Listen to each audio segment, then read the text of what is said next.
Iha, nito sabay peking ngumiti. I heard you have food allergies. Tumango si Iha. Opo, may mga ingredients po na hindi hiyang sa akin. Kaya nga po nagbaon na lang ako ng pwede kong makain dito. Nagulat ang lahat sa sagot niya.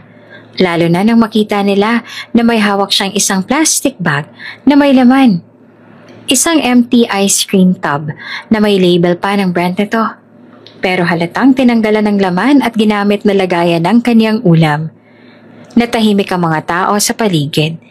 Hindi makapaniwala sa kanilang nakita. Kasi, papaano ang nag-iisang anak ng dati at pinakamayaman at maimpluwensyang pamilya ay ice cream tub na lamang ang baonan. Nagbulungan ng ilan hanggang sa nauwi sa tawanan na puno ng panalait. Grabe! Ice cream tub na lang ang baonan niya? Hindi na ba kaya siya nakaka-afford ng lunchbox? Baka naman souvenir yan nung nalugi sila. 'Di ba, Iya? Hindi siya umimik. Tahimik lang niyang binuksan ang baonan at sinimulang ayusin ang pagkain niya sa plato. Ramdam niyang bigat ng mga matang nakatitig sa kanya. Ang mga halakhak, ang pabulong, ang pagbibiro na para sa kanila ay harmless, pero sa kanya ay parang tinik. Napatingin din siya sa fiancé niyang si Lance. Alam niyang naririnig din ito. Alam niyang ramdam din ito ang nangyayari, ngunit hindi ito lumapit, hindi ito nagsalita. Hindi man lang siya pinagtanggol. Lance, ano ba naman yan? Hindi mo man lang ba mabilhan ng lunchbox ang fiancé mo? Natatawa na sabi ng isa. Subalit sa halip na ipagtanggol, sumabay pa ito sa pagmamaliit ng pamilya nito. Ako, naging busy lang ako sa trabaho at sa company. But after this, I'll make sure na magpapadala ako ng donasyon sa pamilya niya para hindi na maulit to. Tahasan naman na sabi ni Lance. May halo pa iyong panalait at pagmamalaki kaya muling nagtawanan naman ang mga kamag-anak nito. Ngunit sa halip na masaktan, sa sinabi ng lalaking dapat ay pakakasalan niya, si Iya ay lihim na napangiti at nasiyahan. Kasi muli siya ay may napatunayan.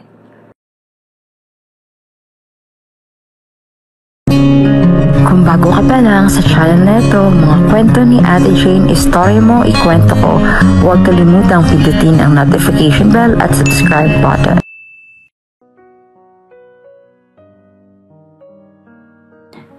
Nasa isang marangyang pagtitipon si Iya Monteverde. Isang formal na dinner na inihanda ng pamilya ni Lance. Ang lalaking matagal nang ipinipilit ng kanyang mga magulang na pakasalan niya at siya ring nobyo niya ngayon. Naka-off-white na bestida si Iya. Simple ngunit elegante pa rin ang dating. Habang nasa tabi niya si Lance, tahimik at nakangiti. Habang tinutuloy ang hapunan at masayang usapan, unti-unti na rin siyang napapalibutan ng ilang kamag-anak na Lance. Mga tiyahin, pinsan at mga kilalang matataas ang lipad na noon ay sobrang mababait naman sa kanya. Ang akala ni Iya ay makikipagkwentuhan lang ang mga ito sa kanya. Ngunit agad siyang binigla ng tanong mula sa isang maedad na ginang. Iha, Iya ang pangalan mo, hindi ba? Tanong ng matandang babae na may mga hikaw na halatang mamahalin. Isa ito sa mga tiyahin ni Lance at ilang beses niya na rin itong nakita. Subalit tila ba hindi pa rin ito tanda ang kanyang pangalan. O baka naman ay sinadya nito nakalimutan dahil hindi na siya kalevel ng mga ito. Tumango pa rin si Iya na may mahinahon ng ngiti. Opo, Iya nga pong pangalan ko. Nagmula ka sa mayamang angka ng mga Monteverde, hindi ba? Mayaman ang pamilya ninyo dati. Muli naman siyang tumango. Napangisi ito, pero hindi iyon ngiti ng pag-welcome, kundi isang ngiting may laman. Hanggang tahasang muli ito nagsalita. Ano ba talagang nangyari sa pamilya mo, Iya, Iha? Bakit parang sa isang araw lang nawala ang lahat sa inyo? Ang negosyo ninyo, bagsak at naibenta. Maging ang mga bahay at villa ninyo ay naibenta nyo na rin. Ang pangalan ninyo, hindi na gaanong kilala gayong noong isang taon lang ay napakatunog ng pangalan ninyo. Nakakagulat lang, dati-rate, ang pamilya nyo bukang bibig ng mga tao, ngayon parang hindi nakalala. Ano bang nangyari sa inyo, Iha? Sabat naman ng isa pang matandang lalaki. Hindi ba't ang mga Monteverde ang pinaka-maimpluwensyang tao sa bansa? Bakit bigla na lang naglaho yun? Bakit hindi man lang ginawa ng paraan ng magulang mo para maisalba man lang ang pangalan ninyo? Isang tinig pa ang sumingit. Isa na namang tiyahin ni Lance. Sayang ano? Hindi niyo pala naalagaan ang biyayang yon?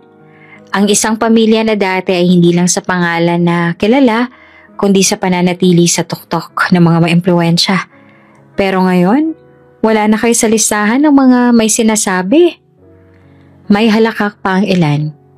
Hindi tahasan, pero puno ng panlalait at pangmamaliit dahil sa nangyari sa kanyang pamilya. Lumingon siya kay Lance. Akala niya ay pipigilan nito ang mga kamag-anak, ngunit wala man lang itong sinabi. Hinayaan lang nito ang mga kamag-anak nito na sabihin ang lahat ng yon sa kanya. Nagtiimbagang siya at pilit din ang umiti sa kanila. Kahit pa sa totoo lang ay gusto niya nang imudmod ang kanilang mga pagmumukha sa lamesa. Muli po'y nagsalita ang isang pinsan na Lance. Pero don't worry, Iya.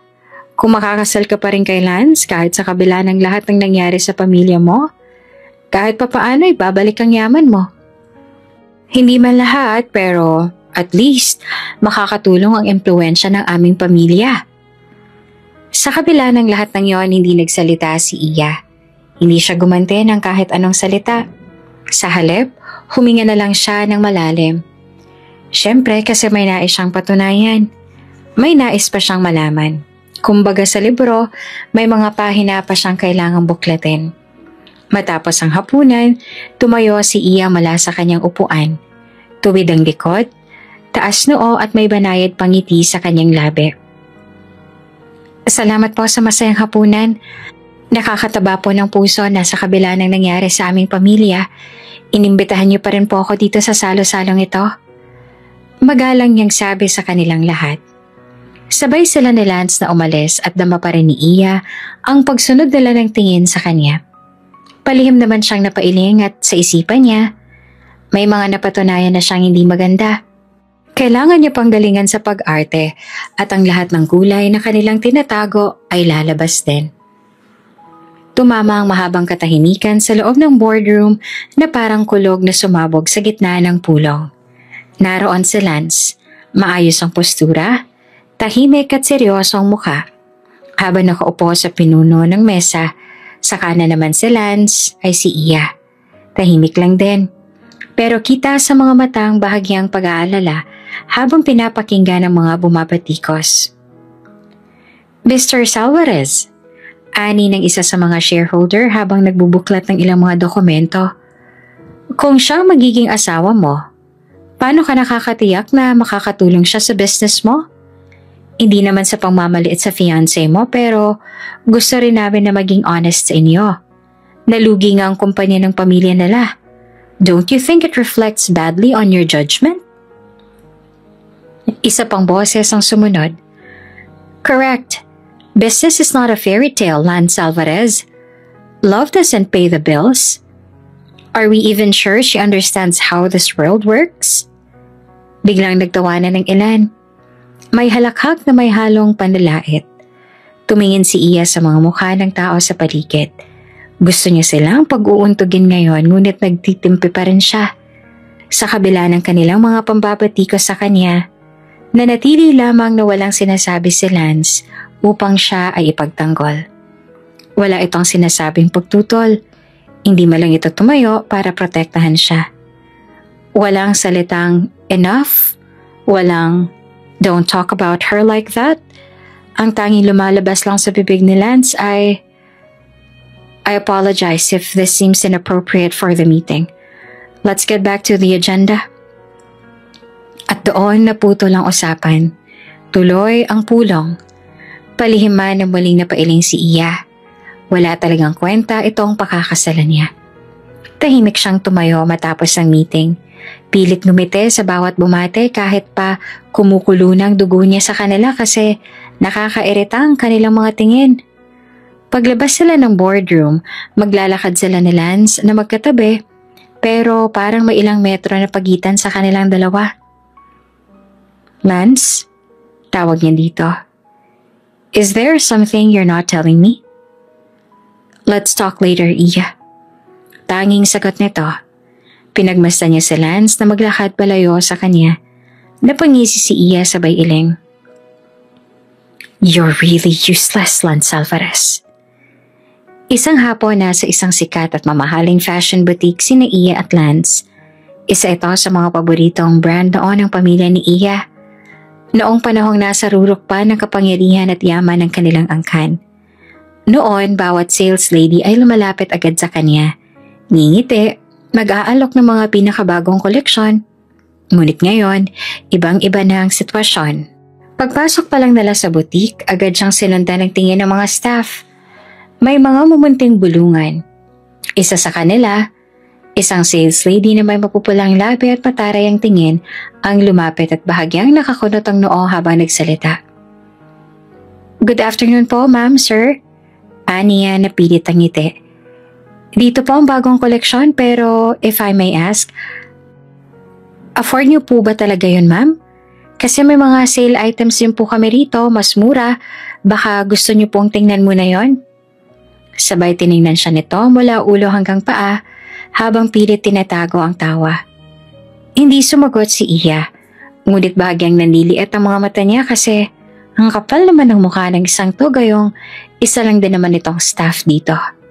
Kasunod pa noon, ang iba pang mga staff ay nagkakatinginan din at nagtatawanan ng palihim. At may isa pa na sumabay sa panalait. Mabuti na lang may boyfriend pa siyang mayaman. Kundi, baka nasa ukay lang siya ngayon. O baka nasa kangkungan ka mo. Dagdag naman ang isa pa na may bulong. Sabay tikim ng tawa. Kasi raw yung mga magulang niya, mayabang at masamang ugali. Noong mayaman para ang mga Monteverde, akala mo kung si sino. Karma nila yan, 'di ba? Nilingon ni Iya sa Lance. Kahit pabatid niya ang ugali nito, umaasa pa rin siyang kahit papaano ay magagalit ito. Magtataas ng boses man lang o sawayin ang kahambugan ng mga ito. Ngunit sa halip na ipagtanggol siya, walang emosyon na tumingin lang sa Lance sa sales lady at malamig na sabi, Let her choose. I'll pay whatever she wants. Lalong nawala ng tiwala si Iya sa lalaking ito. Lalo lang niyang napatunayan na hindi ito kagaya ng pagkakadescribe ng magulang niya noon. Hindi ito mabait na tao tulad ng sinasabi nila. Maaaring mabait lang ito nung alam ng lahat na mayaman pa ang pamilya ni Iya. Tahimik niya lang nung nilibot ang butik. Pinilit niyang tumingin-tingin sa mga damit, sapatos at bag. Kahit pa ang mga mata ng staff ay patuloy ang pagsukat sa kanya. Hindi bilang customer, kundi bilang isang taong hindi na nararapat sa lugar na yon. Sayang siya, no? Bulong ng isa. Dati-rati akala mo kung sino. Pero ngayon nakakapit na lang sa mayamang boyfriend. Dati kasi ang yayabang ng mga yan. Pagbagsak, bagsak na talaga. Sagot pa ng isa. Kinuyom ni Iya ang mga palad niya. Nararamdaman niya ang init sa pisngi niya. Hindi dahil sa hiya, kundi dahil sa gigil. Gusto niya siyang sabunutan subalit pinaalala niya sa sarili na kailangan niya pa nagalingan sa pag-arte, kaya pinili niya pa ring magtimpe. Tumayo siya ng tuwid at huminga ng malalim. Pinili niya ang pinakasimpleng damit. At kahit gusto niyang sabihin na hindi niya na kailangan ng tulong ng lalaki sa tabi niya, hindi pa rin niya makuhang ipakita ang galit. Hindi ngayon. Hindi roon. Pagkatapos mabayaran na Lance ang item, lumabas silang dalawa ng butik. Tahimik pa rin ito. Walang pakialam sa pambabati ko sa kanya ng mga staff roon. Habang sakay sila ng sasakyan pa uwi, ni hindi man lang siya tinanong kung ayos lang ba siya. Wala. Wala kahit anong, I'm sorry, are you okay? Isang linggo matapos noon sa isang pribadong condo unit na nasa mataas na palapag ng isang sikretong lokasyon sa lungsod, malalim ang gabi, ngunit gising pa rin ang dalawang babae. Si Iya at ang matalik niyang kaibigan na si Reyna. Isang matapang, outspoken na babaeng hindi kailanman natutong manahimik sa harap ng mali. Habang nauupos na ang scented candle sa gitna ng kanilang mesa, at bahagyang umaalingasaw ang mamahaling red wine na laman ng kanilang mga baso, nagngangalit ang emosyon sa loob ng silid.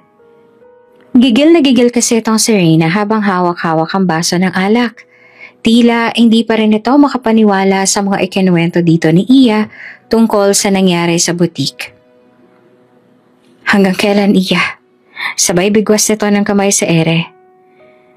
Hanggang kailan mo hahayaan na ganitohin ka ni Lance at ang mga lintik na tao sa paligid niya? My God!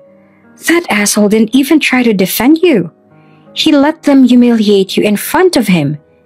In public. Nanginginig pa ang boses ni Reyna. Galit, frustrated, para bang ito pang masasasaktan sa katahimikan ni Iya kesa sa mismong pangyayari. Samantala si Iya naman ay tahimik lamang, kalmante at nakangiti pa siya. Tumikim siya ng wine bago nilapag ang baso sa mesa.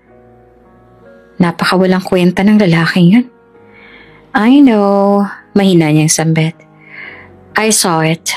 But Reyna, may mga bagay pa akong gustong patunayan. May kailangan pa akong tapusin. And we still need to wait a little bit more. Napailing naman si Reyna. Hindi pa ba sapat mapatunay ang mga nangyari? Ang pagiging pabaya niya at ang pagiging matapobre ng pamilya niya. May ibubunyag pa sila. May baho pa silang ilalabas. I know that. And my goal is simple. Ang palabasin ang lahat ng kanilang baho. Ang tunay nilang kulay at mga pag-uugali. Tumingin si Reyna sa kanya. Kahit papaano, sa kabila ng galit ay nakita nito ang apoy sa mga mata ni Iya. Isang apoy na hindi pa rin namamatay kahit gaanong kahaba ang gabi. May saglit na katahimikan ang namayanig sa silid bago muling nagsalita si Iya. Are you sure walang makakaalam sa pagpunta ko rito? Tumingin siya sa paligid. Bagamat alam naman niyang ligtas sila. We can't afford to slip. Baka malaman nila ang sekreto ko. Hindi pa pwedeng malaman ng mga tao na hindi totoo na naghihirap ang mga Monteverde. Tumango naman si Reyna.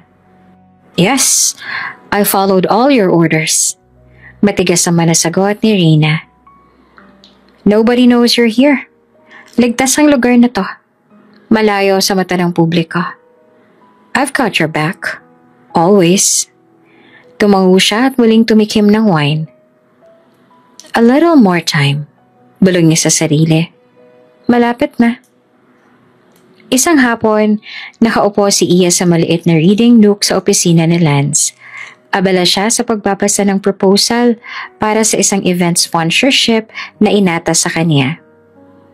Tahimik lang ang paligid. Tanging tunog ng wall clock ang maririnig nang bigla siyang tawagin ni Lance mula sa loob ng private office nito. Iya, can you come here for a second? Malamig ngunit mahinahong tawag nito. Agad naman siyang tumayo. Maingat na iniwan ang hawak na papel at tumungo sa loob. Naroon si Lance, nakatayo habang pinipindot ang ilang command sa tablet nito. Nakasuot ito ng light gray dress na shirt, bahagyang nakataas ang sleeve. Diretso siya nitong tiningnan tsaka nagsalita. Next week, we're attending a reunion. Reunion? Yes, family. Some extended relatives from abroad are coming home. It's a social gathering, a formal one, and I need you there. Of course, pupunta ako. Ngunit bago pa siya nakapagtanong ng detalye, dumagdag ang boses ni Lance na mas seryoso. Iya, I want you to be prepared. I need you to look your best. Behave properly. Kilalang miyembro ng pamilya ko ang Harpoon. And please, tumigil ito sandali. Bago muling nagsalita. Don't embarrass me. Wala sa tono ni Lance ang tiwala o pagmamalaki. Sa halip para bang isa siyang liability. Para bang wala siyang karapatang magkamali. Nakangiting pilit siyang tumango. Okay, I'll make sure to look decent and composed. Muling bumalik si Lance sa tablet. Tila tapos na ang usapan. I'll have someone send you the dress code. Expect the details tomorrow. Tahimik lang siyang tumango. Wala nang idinagdag pa si Lance.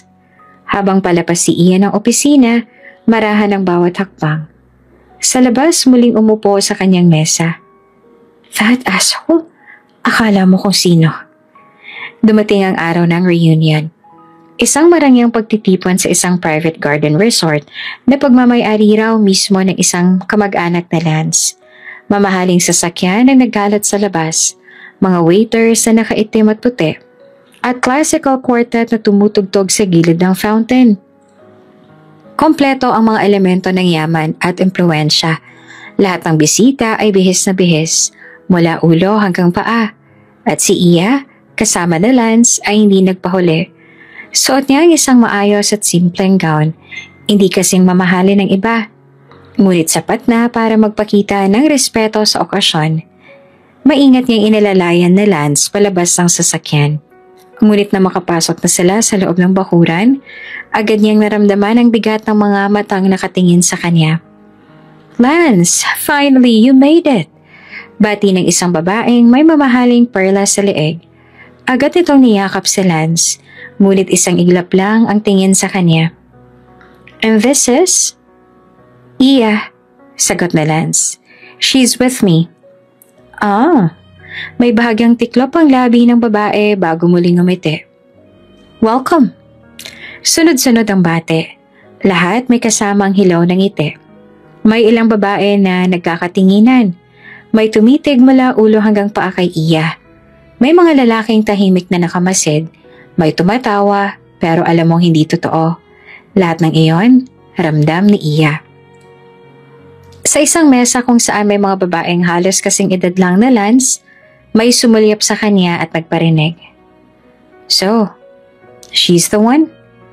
The girl from the failed company? I heard about that. That was her father, right? She's pretty though, but I wonder how long this one will last. Hinayaan niya lang sila at nakipag-usap sa mga kumakausap sa kanya kahit pa alam niya na pakitang tao lamang ang lahat ng yon. Ilang saglit ay tumayo si Iya upang kumuha ng pagkain sa buffet. Ngunit bago pa man siya makapila, tinapik siya ng isang matandang babae, isa sa mga tiyahin na Lance. Iha? Anito sabay peking ngumiti. I heard you have food allergies? Tumango si Iya. Opo, may ilang ingredients po kasi na hindi hiyang sa akin. Kaya nga po, nagbabaon na lang ako ng pwede kong kainin dito. Nagulat ang lahat sa sagot niya. Lalo na nang makita siyang may hawak na isang plastic bag na may laman. Isang empty ice cream tub na may label pa ng brand na to. Pero halatang tinanggalan ng laman at ginamit na lagayan ng kanyang ulam. Natahimik ang mga tao sa paligid. Hindi makapaniwala sa kanilang nakita. Kasi, papaano nga nag-iisang anak ng dati at pinakamayaman at maimpluwensyang pamilya ay ice cream tub na lamang ang baonan. Nagbulungan ng ilan hanggang sa nauwi sa tawanan na puno ng panlalait. Grabe, ice cream tub ang baonan niya? Hindi na ba kayo nakaka-afford ng Tupperware? Baka naman souvenir yan nung nalugi sila. Diba, Iya? Hindi siya umimik. Tahimik lang niyang binuksan ang baonan at sinimulang ayusin ang pagkain niya sa plato. Ramdam niya ang bigat ng mga matang nakatitig sa kanya. Ang mga halakhak, ang pabulong. Ang pagbibiro na para sa kanila ay harmless, pero sa kanya ay parang tinik. Napatingin din siya sa fiancé niyang sa Lance. Alam niyang narinig din ito. Alam niyang ramdam nito ang nangyayari, ngunit hindi ito lumapit. Hindi ito nagsalita. Hindi man lang siya pinagtanggol. Lance, ano ba naman yan? Bakit hindi mo malang bilhan ng lunchbox yung fiancé mo? Natatawa ang sabi ng isa. Subalit sa halip na siya ipagtanggol, sumabay pa ito sa pangmamaliit ng pamilya nito. Naging busy lang ako sa trabaho at sa company. Pero after this, I'll make sure na magpapadala ako ng donasyon sa pamilya niya para hindi na maulit ito. Tahasan naman na sabi na Lance. May halo pa iyong panalait at pagmamalaki kaya muling nagtawanan ng mga kamag-anak nito. Hindi naman makapaniwala si Iya sa narinig. Bagaman ito nga ang gusto niyang mangyari kaya sinadya niyang ilagay sa lalagyan ng ice cream ang baon niya para makita niya ang kanilang reaksyon at lumabas ang kanilang ugali. Hindi pa rin siya makapaniwala. Pero mabuti na lamang talaga at lumabas na nga ang kanilang tunay na kulay. Mabuti na lang at nagawa niyang palabasin yon bago pa man matuloy ang kasal. Halika na nga, malamig na sabi sa kanya ni Lance. You're embarrassing. Biglang hinila siya nito palayo roon. Marahas, habang pinagtitinginan sila ng lahat ng mga naroon na natatawa pa rin, napakapit siya sa braso na Lance. Pinilit ang sarili na hindi matumba sa lakas ng pagkakahila nito sa kanya, pero naramdaman niya ang bahagyang pagkasira ng tela sa suot niyang damit at natapilok din siya kung kaya'y naputol ang takong ng suot niya. Lance, sandali lang ang paa ko. Let's go. Mariing sabi nito. Masakit, Lance. Tugon niya at pilit kumakawala. Tumigil ka nga, Iya. Sumunod ka na lang sa akin. You're already embarrassing me. Singhal nito habang hinahatak pa rin siya palayo sa gitna ng masayang crowd. Ngunit bago pa sila makalayo, biglang may pumigil. Isang matangkad na lalaki. May suot na itim na vest at necktie. Halatang staff ng event ang humarang. Diretso ang tindig ng gwapong lalaki. Malamig ang mata ngunit may ningning ng paninindigan. Sir, pasensya na po pero nasasaktan na po si ma'am. Ani ng lalaki. Kalmado ngunit matatag ang tinig. Naputol na rin po ang takong na suot niya dahil sa pagkakahila mo sa kanya. Nagulat naman sa Lance. Tiningnan nito ang lalaki mula ulo hanggang paa. Tila na-offend na pinapakialaman nito ng isang waiter. I don't care. At wala kang karapatan na makialam dito. This is between me and my girlfriend. Matigas na sagot na Lance. Ngunit tumindig palalo ang lalaki at inilagay si Iya sa likuran nito. Itinakip ang sarili sa pagitan nila. Pasensya na po talaga, sir. Anitong muli. Pero halatang nahihirapan at nasasaktan na po si ma'am sa ginagawa ninyo. Ako na pong bahalang samahan siya sa labas. Ano bang pakialam mo dito, ha? Waiter ka lang naman dito, ah. Galit na sigaw na Lance. Pasensya na po, sir. Hindi lang po talaga maatim ng loob ko na makitang may babaeng sinasaktan. Pasensya na sa pakikialam ko. Yumuko kay Lance ang lalaki bago tinalikuran nito sa Lance at marahang hinawakan sa pulso si Iya. Tara na po, ma'am. Hindi naman agad nakakibo si Iya. Nanginginig ang tuhod. Dama ang sakit mula sa pilit na paghatak na Lance. Napansin niyo ng lalaki. Kaya walang ano-ano yumuko ito at pinuhat si Iya sa bisig nito. Anong ginagawa mo? Gulat ni Iya. Tinutulungan lang po kita, ma'am. Maikling sagot nito. Hindi agresibo, hindi rin mayabang. Napatulala si Lance habang pinapanood ang waiter na marahang binubuhat si Iya palabas ng venue na parang prinsesa. Ang mga mata ng bisita ay sunod-sunod na lumingon. Ang kaninang tawanan ay napalitan ng pagbulong-bulungan at pagkabigla. Thank you, mahina niyang sabi sa lalaki. Pagdating nila sa labas, maingat siyang inalalayan nito sa pag-upo at pagkatapos ay lumuhod sa harapan niya. Hindi siya makakibo sa kilos ng lalaki. Masakit po ba ang paa niyo, ma'am? Tanong nito habang nakatingin sa paa niya. Oo, mahina niyang sagot. Ma'am, kung papayag po kayo, maaari ko po bang masahihin? Para kahit papaano ay mabawasan ho ang sakit. Napatingin si Iya sa binata.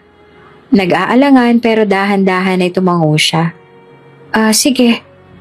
Maingat na hinawakan ng lalaki ang paa niya. Dahan-dahan, simulan nitong masahe ang talampakan at sakong niya. Tahimik lang silang dalawa.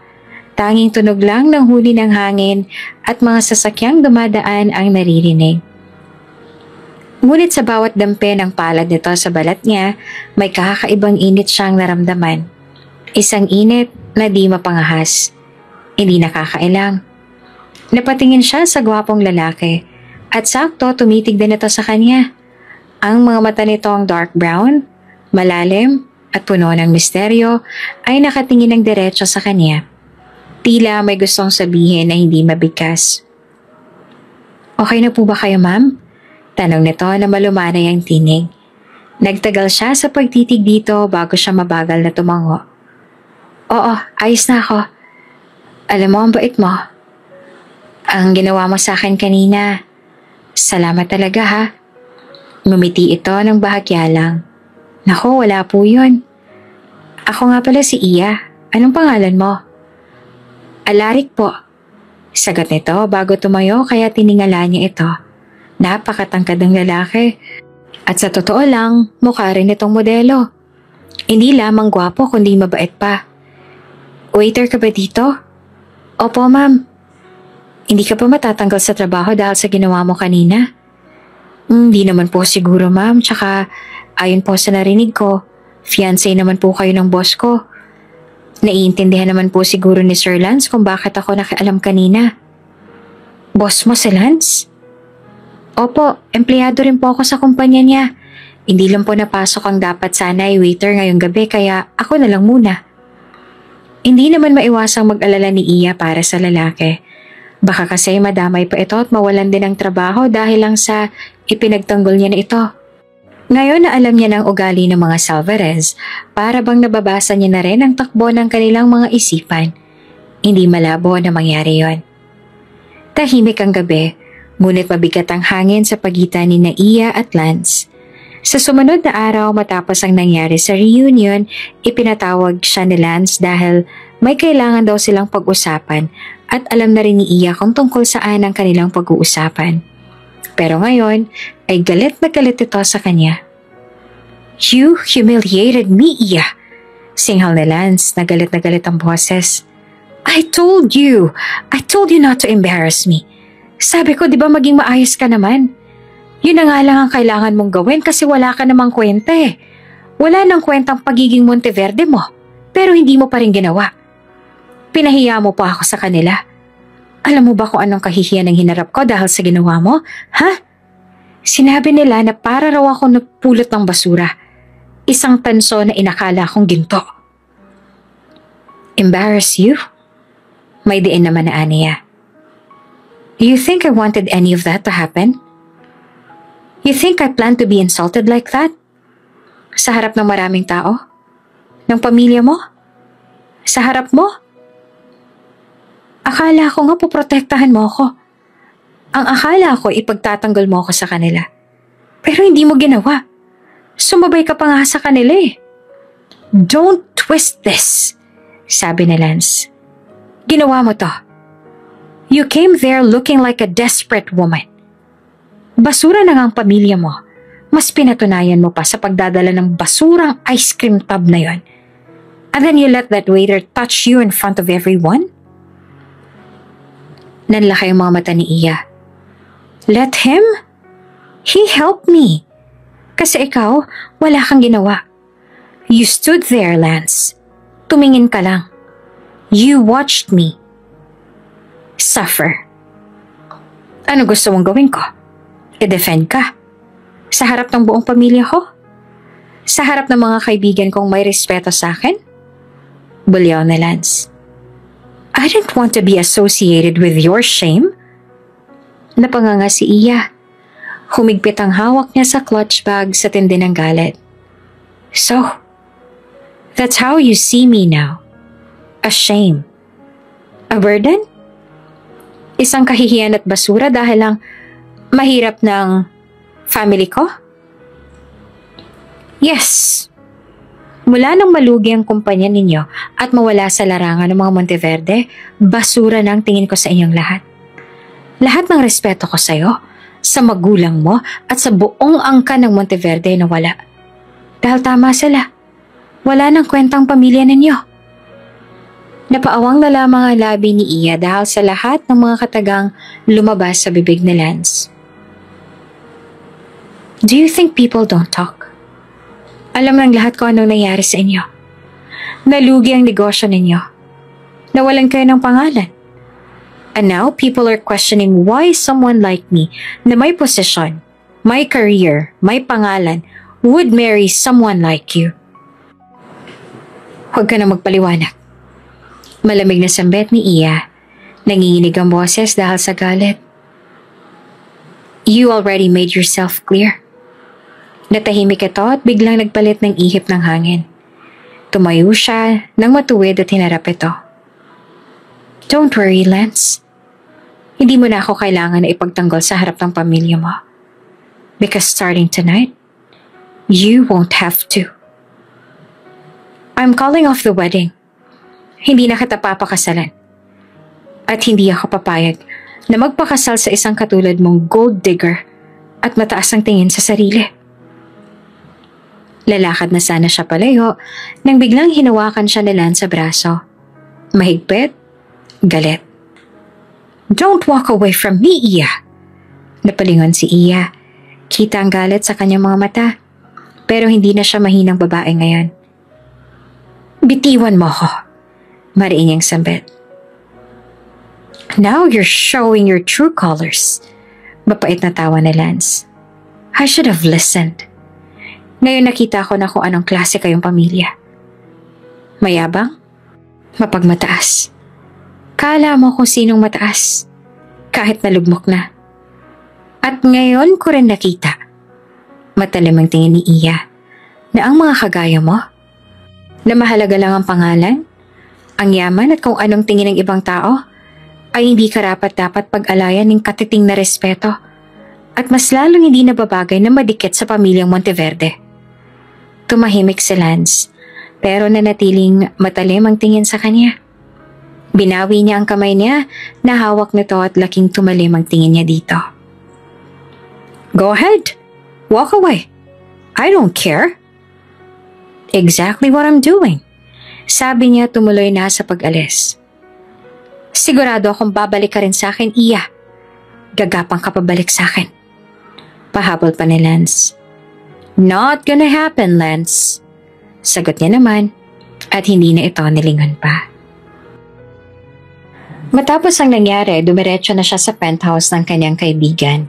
Sakto naman na naroon din si Aliana, isa pa niyang kaibigan na laging abala. Nakaupo sila sa plush velvet couch nang may wine glass sa kamay ng bawat isa. Kung ako lang masusunod, binatukan ko na yung si Lance eh. Mariing sambit ng kaibigan ni Iya na si Reyna. Gigil na gigil talaga ako sa kanya, Iya. At talagang kinukonsinti mo pa ang mga taong pinahiya ka na. Alam niyang nasasaktan ka, tapos sinabayan pa. Akala mo naman kung sino kung magyabang. Dati naman sunod-sunuran siya sa inyo. Kaplastik ka niya lang pala yun kasi ang akala niya makakakuha siya ng influence mula sa inyo. Napangiti lang si Iya. It's alright. Mahinahon niyang sagot. Tapos naman ako sa kanya. And I decided to call off the wedding. Napatingin ang dalawang kaibigan niya sa kanya. Si Eliana nakakauwi lang mula States ay napakunot ang noo. Wait, what? Totoo na? Tumango si Iya. Yes, it's done. Hindi na yun matutuloy. And I'm going to end all my connections with this family too. I mean, matapos ang mga natuklasan ko sa kanila, I don't think makakaya ko makasamang lalaki na yun habang buhay. Plus, they're so stupid. Sino ba naman ang maniniwala na sa loob lang ng isang taon, mauubos ang yaman at influence sa mga Monteverde? Sila lang ang nagpapaniwala sa ganon. Good. About damn time. Sabat naman ni Reyna. At siguro ito na rin ang tamang panahon para malaman nila. Nakangising dagdag niya. Napakunot ang noon ni Eliana na sa sobrang pagiging makakalimutin, nakalimutan na rin ata na plinano ni Iya ang lahat ng ito. Malaman nila na ano. Tumayo si Iya, lumapit sa glass window ng penthouse.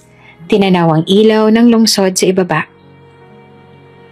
Na ang pamilya ko, ang mga Monteverde, were still on top. Lumayon siya sa kaibigan. What happened to our company? That was just a facade. A performance. A very well executed one. We needed to know who our true allies were. And now we do. Dahan-dahang napangiti ang kaibigan niya. So, lahat ng yun, palabas lang? Girl, pati ba naman yun nakalimutan mo rin? Dismayado naman na wika ni Reyna sa kanilang kaibigan. This is why maganda talaga yung mag-share ng secrets kay Eliana Kasi pati to, nakalimutan din. So parang wala ka na din secrets na sinabi sa kanya. Sorry na, nawala sa isip ko eh. You know, I've been so busy with the fashion shows the whole freaking month. Marami ako mga nakakalimutan.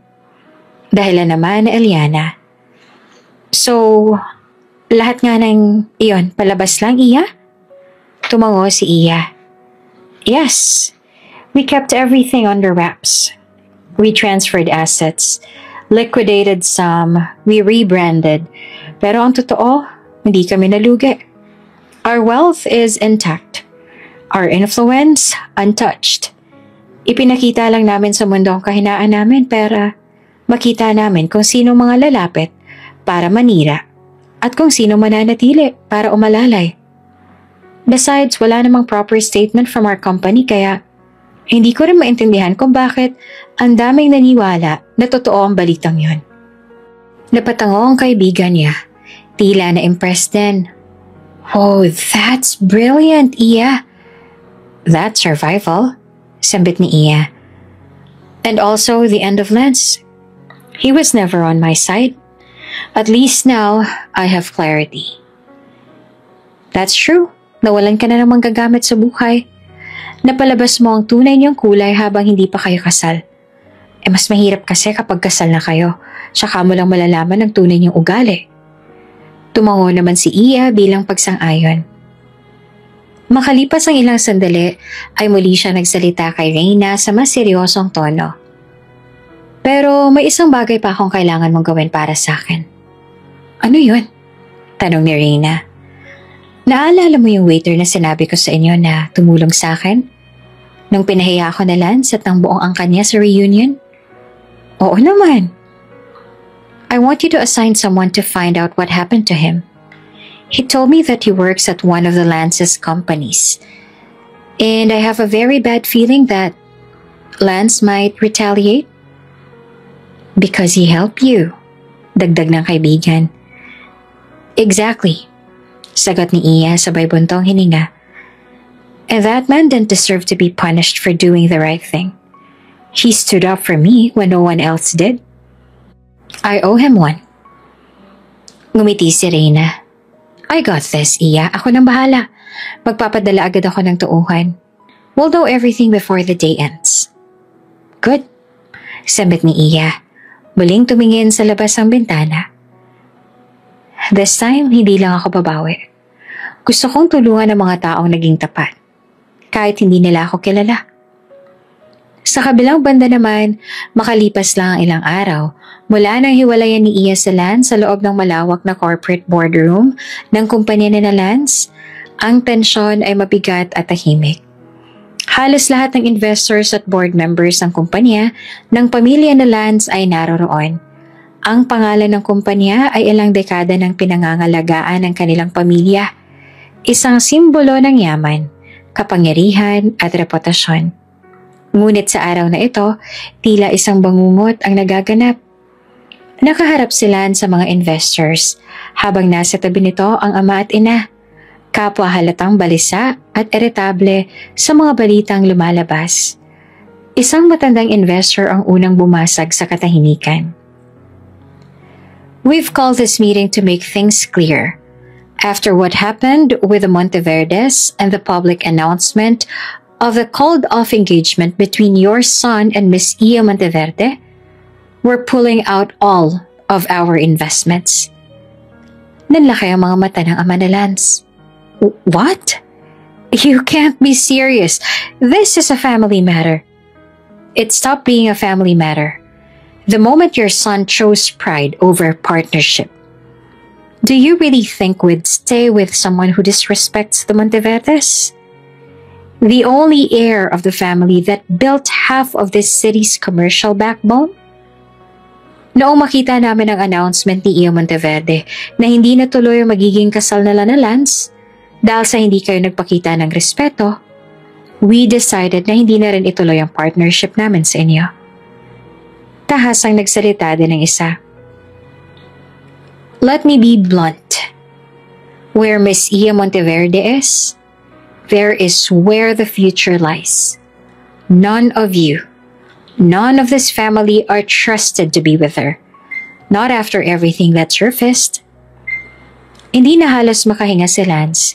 Unti-unti nitong naupos habang isa-isa pa nagsalita ang iba pang mga investors.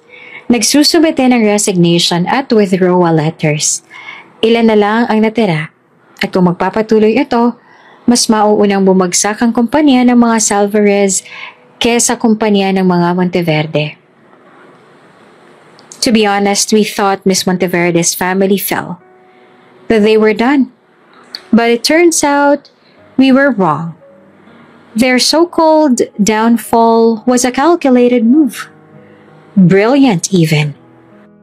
They just wanted to see who were loyal and who were snakes. Dito na pumukas ang isang slide sa malaking screen ng meeting room. Isang video announcement mula sa isa sa mga board of directors ng Monteverde Holdings. Monteverde Corporation has officially acquired 3 new multinational companies, expanding our global reach beyond Asia. We would also like to clarify that the rumors of our bankruptcy were unfounded. In fact, our net worth has doubled in the past year. The strategy was simple: to weed out pretenders and gold diggers. And we were successful. Namutla naman si Lance. Bigla itong napaupo sa swivel chair. Ang dami ng tao sa kwarto, pero pakiramdam nito, ito lang ang mag-isang naroon. Ang mga boses ay parang dagundong, pero wala na itong maintindihan. Nanatili itong tahimik. Namumutla, hindi makapaniwala. Habang nagsasalita ang amay nagmamakaawa, nakikiusap na i-reconsider ang mga investors. Ngunit isa-isa silang tumalikod, dala ang kanilang mga documents, dala ang dokumento ng kanilang mga pera at dala ang kanilang pagtitiwala, patungo kay Iya Monteverde. Sa huling bahagi ng meeting, isang investor ang lumapit sa harapan at diretsong sinabi kay Lance, "You were given the chance to stand beside a queen, Lance, but you instead choose to join the hyenas. Now, you've lost everything." Wala man lamang nasabi si Lance. Tahimik itong tiningnan ng sarili sa reflection ng salamin sa harapan ng boardroom. Ang dating buong-buo nitong imahe ay nawasak. Ang dating kinang ng pangalan nila, napalitan ng hiya at pagkadismaya. Habang ang lahat ay lumalabas, naiwan itong nakaupo roon. Sa wakas, alam na ni Lance na hindi lang si Iya ang nawala dito. Nawalan din ito ng tiwala. Nawalan ito ng respeto. Nawalan ito ng kinabukasan. At ang masakit, si Lance lang din ang gumawa noon sa kanyang sarili. Tahimik ang buong opisina ni Iya nang pumasok si Reyna. Nasa harap ng desk si Iya. Tahimik na binabasa ang mga articles. "Confirmed na, Iya," ani Reyna habang ibinaba ang tablet sa ibabaw ng mesa. "Tama ang hinala mo. Pinaalis nga ni Lance si Alaric sa trabaho niya. Hindi lang basta tanggal pinag-initan niya pa. Sinigurado niyang wala ng ibang kumpanyang konektado sa pamilya nila ang tatanggap sa kanya." Hindi siya nagulat, pero ramdam pa rin niyang bigat ng impormasyong yon. "Hindi lang yon," dagdag pa ni Reyna. "Pati clearance si Alaric ginalaw din niya. Wala siyang natanggap na final pay. Pero ang mas mabigat, tinanggap lang lahat ni Alaric. Wala siyang sinabi. Walang reklamo. Tinanggap niya yun." "Then help him." Napakunot ang noon ni Reyna. "Help?" Tumango si Iya. "I want him to work for us. For the Monteverde. Bigyan natin siya ng posisyon na karapat-dapat sa kanya. Hindi lang kung anong pwesto, kundi yung may dangal. He didn't protect me because he knew who I was. He protected me because it was the right thing to do." Ngumiti si Reyna. "I'll handle it," agad na sabi nito. "He deserves it, lalo na yung gantimpala para sa kabutihang hindi nababayaran." Tumango uli si Iya. "Yes, reward him for being good, for being human in a room full of monsters." Biglang bumukas ang pinto ng opisina at pumasok ang isa sa kanyang mga assistants. Nagmamadali ito sa pagsasalita. "Ma'am, The Salvares, gusto po nila makausap kayo. In person daw po ang gusto nila. They said it's urgent daw po. There's no need for that. Malamig na sabi niya. Ma'am? Tanong ng assistant. I made my decision. Hindi na matutuloy ang kasal. Nagbigay na tayo ng statement kaya wala na ako nakikitang dahilan para harapin at kausapin sila. At kung tungkol man ito sa mga investors na lang nagsialisan na, labas na ako ron. Dahil hindi ko sila pinilit na umalis. Kusaan nila yung ginawa. Tumango ang kanyang assistant. Kung gano'n ay sasabihin ko po agad sa kanila. There's no need, hayaan mo silang maghintay. Ayoko rin napansinin niyo pa ang mga pakiusap nila. There's no need to entertain people like them. Matapos ang lahat ng mga nangyari, pinatawag siya ng magulang niya para makausap. Tahimik si Iya habang nakaupo sa harap ng mga magulang niya na nagkatinginan muna bago nagsalita. Unang nagsalita ang kanyang ama. Mahinahon ang tono ngunit bakas ang bigat sa bawat salita. Anak, we're sorry. We really are. We thought Lance was a good guy. Akala namin siya yung tamang lalaking mapapangasawa mo. We didn't see this coming. Tumango rin ang kanyang ina. Halatang hirap aminin ang pagkakamali. We only wanted what's best for you, Iya, but we were wrong. Napatingin si Iya sa kanila. Hindi siya galit. Hindi siya nanunumbat. Sa halip, isang malambing ngunit matatag na ngiti ang gumuhit sa kanyang labi. Pumayag din naman ang magulang niya sa kanyang plano noon na subukin muna si Lance. Kaya sapat na sa kanya ang pagpayag nila dahil nailayo siya sa mga taong kagaya ni Lance at ng pamilya nito. It's alright, Mom, Dad, I understand. Sabi niya. None of us saw the real Lance at first. He was charming, polished, the kind you'd think is perfect for me. But now that I know him, really know him, I just want you both to understand that there's no way I'm going to marry that guy. Nagkatingin na muli ang kanyang mga magulang tsaka sabay na tumango. We understand, anak. Wika ng kanyang ama. And we're not going to force you. Never again. Nag-init ang dibdib ni Iya sa narinig. Pero pinanatili niyang kalmado ang boses. I ended my relationship with him. Alam niyo, we only really got together because we thought it would help the marriage work. Pero ngayong nakita ko na kung sino talaga siya, I know na hindi ko dapat ipilit pa. Tahimik ang mga magulang niya, pero kapwa bumuntong hininga. Parang tinanggalan sila ng malaking tinik sa dibdib. Makalipas ang ilang sandali, ang kanyang ina naman ang muling nagsalita. Nabanggit ng isa sa mga managers, may pinapasok ka raw na bagong tao sa kumpanya. Napataas ang kilay ni Iya, tsaka tumango. Yes, his name is Alaric Villariego. Sino siya? Ngayon lang namin narinig ang pangalan na yan. Tinulungan niya ako, tugon ni Iya. That night, sa reunion event kung saan pinahiya ako na Lance at hinila niya ako, si Alaric yung waiter na pumigil. He stood up for me when no one else would. Not even my fiancé. Napakurap ang kanyang ama. A waiter? Ngumiti si Iya. Yes, but sa kumpanya talaga siya ni Lance nagtatrabaho. He didn't care na baka mawalan siya ng trabaho dahil sa pakikialam niya. He just wanted to help. And of course, Lance fired him after that. Sinigurado niyang hindi na ito makakabalik. Napailing ang kanyang ina. Typical. Exactly, Ania. That's why I'm giving him a place in our company. Not just because I owe him, but because he deserves it. Alaric has integrity, courage, and kindness. Qualities na bihira lang sa mga taong nakapaligid kay Lance. Kaya naman gusto ko siyang tulungan. Bilang kabayaran man lang sa kabaitan niya sa akin. Ganun ba talaga kagaling tong Alaric na to? Tanong ng ama niya na tila interesado. Tumango si Iya. Hindi lang siya magaling, Dad. He has something that money can't buy. Character.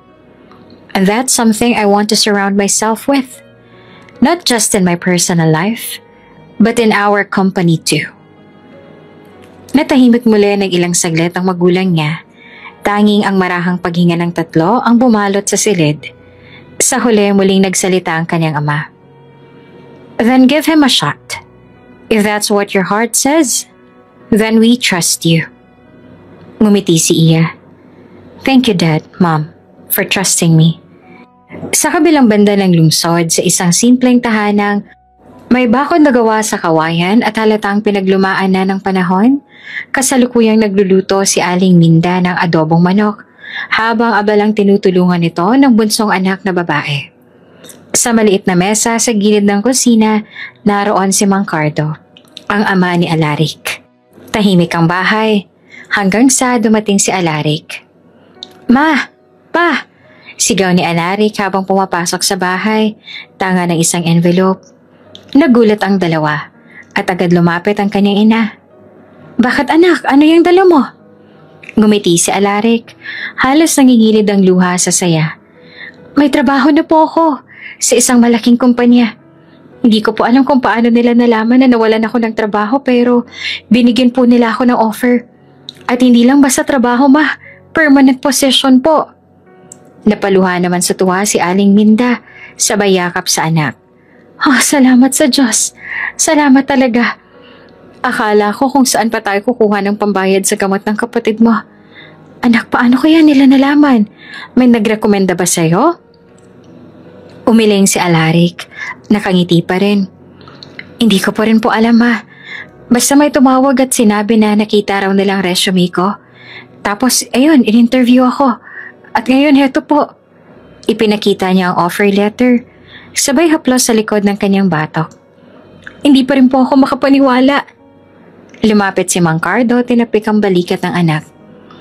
Mabuti na lang talaga at hindi tayo pinabayaan ng may kapal. Proud na proud ako sa iyo, anak. Kahit anong pagsubok ang dumating, hindi ka sumuko. Napatango si Alaric. Tinatago ang luha ng pasasalamat sa kanyang mga mata. Siguro po kasi alam ng Diyos na kailangan po natin to. Alam niyang kailangan mapaggamot ni Ira. At siguro kasi alam din niya na hindi tayo sumusuko kahit gaanong kahirap ang buhay. Biglang sumulpot si Ira mula sa kwarto. Naka-wheelchair at may suot na pangbahay na kulay dilaw. Kuya, may trabaho ka na ulit? Mahina ang ngunit masiglang tanong na to. Lumuhod si Alaric sa harapan ng kapatid at ngumiti. Oo, Ira, may trabaho na ulit si Kuya.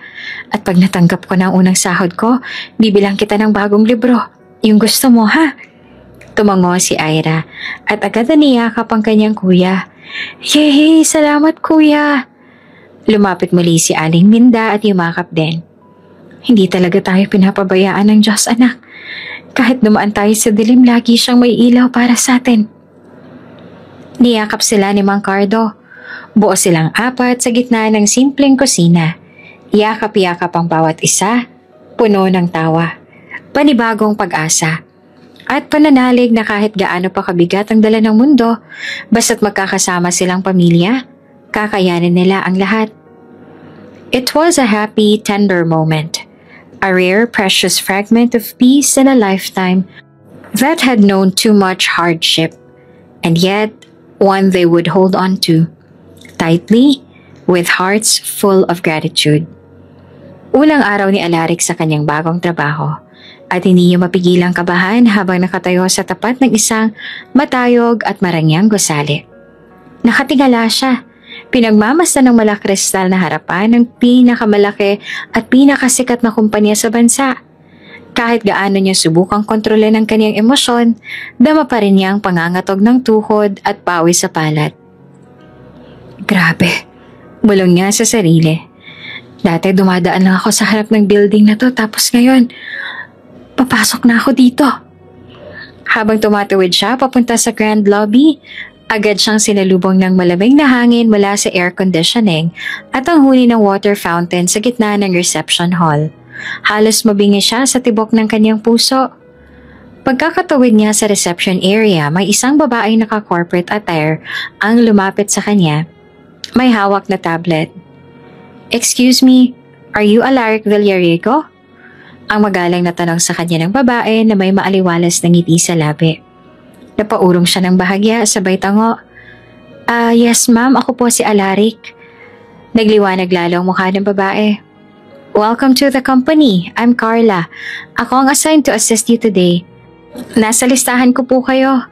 And our boss gave a specific instruction na i-welcome kayo ng maayos. Kapag may kailangan po kayo, huwag kayong mag-atubiling sabihin ha. Kami na po ang bahala. Nanlaki ang mga mata ni Alaric. Nagulat kasi ang boss pa mismo ang nag-utos para i-welcome siya. Talaga po? Naku, maraming salamat. Pero ma'am, pwede ko bubong malaman kung sino po yung boss na nagbigay ng instruction na yon? Ngumiti naman si Carla. Right now, I'm afraid I can't disclose that. Confidential po muna. But rest assured, mabait po talaga ang boss namin. And you're given this position because they know you're capable and you're a good person. Hindi na siya nakapagsalita pa. Tila may kung anong humaplos sa kanyang dibdib. Parang lumulutang ang kanyang mga paa habang sinusundan niya si Carla papunta sa elevator. Pagdating sa assigned floor niya, bumungad sa kanyang isang malawak at modernong opisina. May malalawak na salamin. Minimalist ngunit eleganteng disenyo. At ang tanawin mula sa bintana ay abot hanggang karagatan. Ito po ang section niyo, Sir Alaric. Sabay turo ni Carla sa isang mesa na may bagong laptop, nameplate at ilang files na nakaayos na parang matagal nang inaantay ang kanyang pagdating. Napahawak siya sa dibdib niya habang nakatanaw sa paligid. Abot langit ang saya niya ngayon. Parang panaginip lang bulong niya. Hindi ko akalaing darating tong araw na to. Dati, halos hindi ako matanggap kahit sa maliliit na kumpanya. Samantala ngayon, binibigyan ako ng ganitong klaseng tiwala. Napaupo siya at mariing pinikit ang mga mata at huminga ng malalim. Sa wakas, may liwanag na sa dulo ng mahabang tunnel na nilakaran niya. At bagamat hindi pa niya alam kung sino ang taong nasa likod ng lahat ng ito, isa lang ang alam niya. May dahilan kung bakit siya naririto at hindi niya sasayangin ang pagkakataong ito. Habang tahimik siya nakaupo sa kanyang bagong mesa, may bahagyang ngiti rin sa kanyang labi. Buong puso siyang handang magsimulang muli. Kahit na may matikas at intimidating na aura si Alaric, lalo na sa kanyang tangkad, matipuno at seryosong mukha, hindi iyon naging hadlang para hindi siya lapitan at gustuhin ng mga empleyado sa kumpanya. Sa katunayan, kabaligtaran pa. Dahil sa kabala ng intimidating niyang aura, isa siyang napakabait na tao. Mapagkumbaba, marespeto at laging handang tumulong. Ay, grabe, ayan na si Sir Alaric. Bulong ng isang staff habang patagong kinikilig. Gwapo na nga, mabait pa. Kahapon lang siya pa mismong bumili ng kape para sa buong department. Dagdag pa ng isa. Halos mapatalon sa tuwa. Madalas, kahit pa mas mataas ang posisyon ni Alaric sa marami sa kanila, ang binata pa ang nag-aalok ng tulong. Kaya naman hindi nakakapagtaka na marami sa mga babae at kahit ilang lalaki ay may lihim na paghanga sa binata. At sa tuwing iningitian sila ni Alaric, parang may fireworks sa kanilang paligid. Hindi rin naman masisisi ang mga babae na nagkaka-crush sa binata. Alaric is the real definition of TDH. Tall, dark, and handsome. May lahi rin kasi ang tunay niyang ama na hindi niya nakalala. Hindi na rin hinahanap ni Alaric ang tunay niyang ama kasi anak na rin naman ang turing sa kanya ng tatay Cardo niya. Sa katunayan ay lagi pa nga itong proud na proud sa anak niya. Isang araw habang papalabas si Alaric sa lobby, pinatawag siya ng isa sa mga senior executives. Alaric! Mabait na tawag nito kung kaya agad na lumapit dito si Alaric. Pakikuha naman ng mga dokumentong to sa isang business partner natin. Malapit lang yon. And please, wag ka nang mag-commute. Gamitin mo na lang yung isa sa mga company cars. May susi na sa admin. Kunin mo na lang. Agad siyang tumango. Yes sir, ako na pong bahala. Good. Nakangiting sabi nito. Maya-maya ay nasa parking lot na si Alaric. Malapit na siyang sumakay sa assign na sasakyan nang mapansin niya ang isang babae sa di kalayuan. Tila may ine-inspeksyon sa ilalim ng hood ng isang sasakyan. Napatingin siya sa relo. May oras pa naman siya bago mag-deadline ng errand.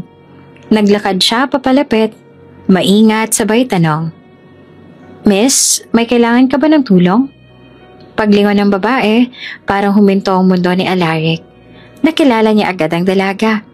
Isang matamis ngunit gulat ng ngiti ang sumilay sa kanyang labi. "Uy, ma'am, ikaw po pala ulit." Ang babae walang iba, kundi ang babaeng pinahiya noon sa reunion. Ang sinasabi na fiancé daw ng dati niyang boss, pero ang alam ni Alaric ay ex na ngayon.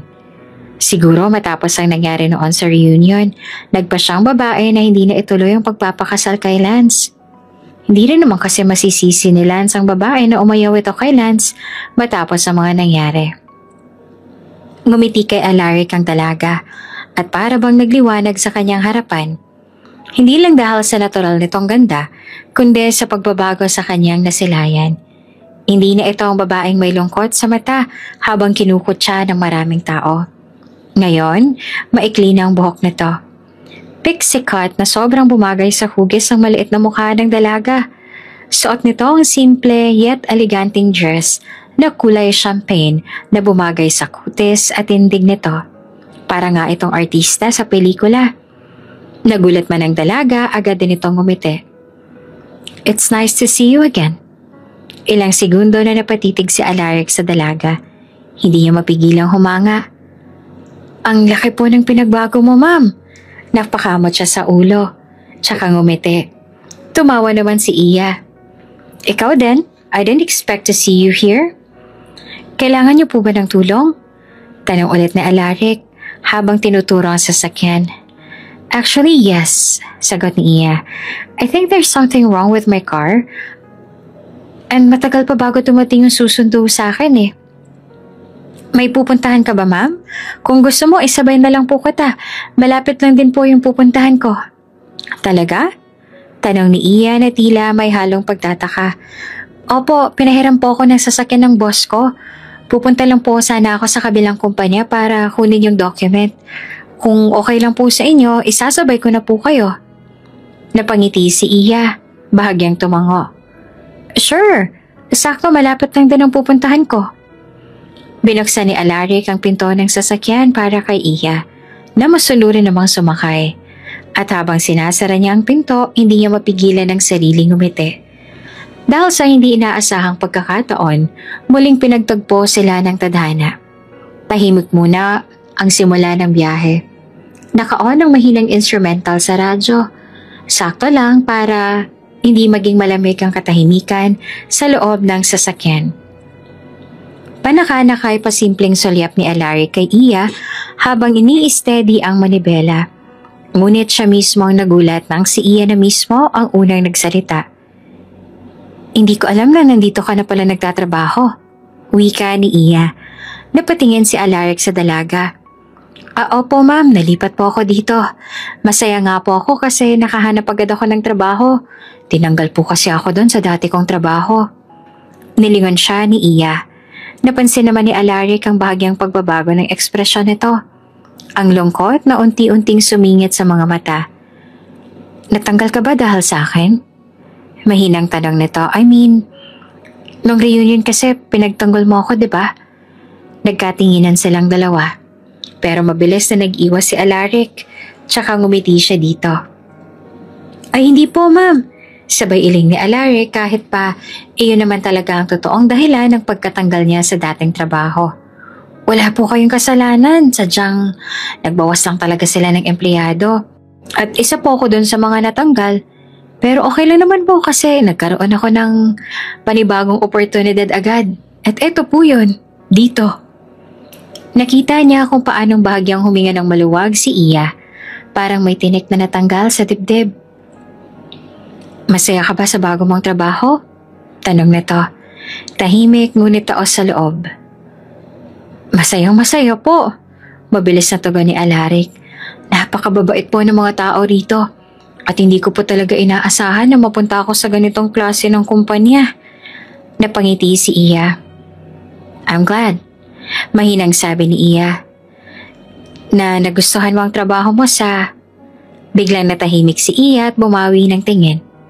Pero hindi nakaligtas kay Alaric ang pagkaputol ng salitang yon. "Sa kumpanya ng mga Monteverde." Pagtatapos ni Iya, pilit na ayos ang boses. Opo ma'am, wala na talaga akong mahihiling pa. Kamusta naman ang mga kasama mo? Tanong muli ni Iya.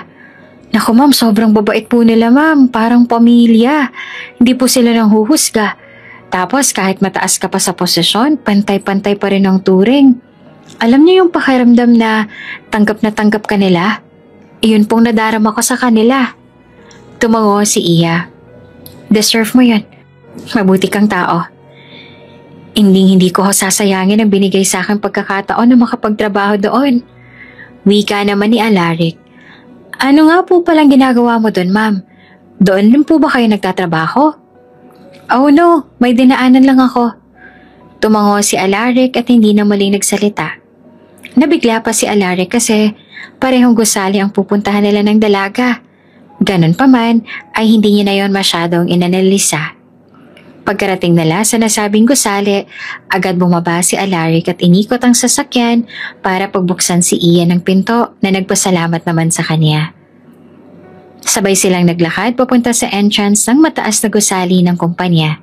Nang bumukas ang pintuan ng lobby, agad siyang sinalubong ng malamig ngunit ingranding hangin mula sa air-conditioned interior. Ngunit hindi iyon ang gumulat kay Alaric. Good morning, Ma'am Iya! Bati ng mga staff sa reception area. Halos sabay-sabay pa. Nabigla siya nung sunod-sunod na yumuko ang mga empleyado na naroon nang makita nila ang dalaga na kanyang kasama ngayon. Good morning po, Ma'am Iya. Dagdag pa ng iba habang may mga bahagyang yubuyuko bilang pagbibigay galang. Napalingon si Alaric kay Iya, bahagyang naguguluhan. Monteverde? Ma'am? Bago pa siya nakapagtanong, lumapit na sa kanila ang isang babaeng nakapang corporate attire at may malawak na ngiti. May hawak itong folder at tila kanina pa sila hinihintay. It's nice to have you here personally, Miss Iya Monteverde. Ani ng babae habang nakikipagkamay. Mas lalong nalito si Alaric. Ngumiti lang si Iya tumango. Thank you, please proceed. Siya ang kukuha ng documents na pinapakuha ng assistant ko. Sabay turo kay Alaric. Assistant? Parang biglang natuyuan ng laway si Alaric. Kasi kung assistant nito ang boss na nag-utos sa kanya kanina, ibig sabihin, ang dalaga na kasama niya ay ang big boss niya?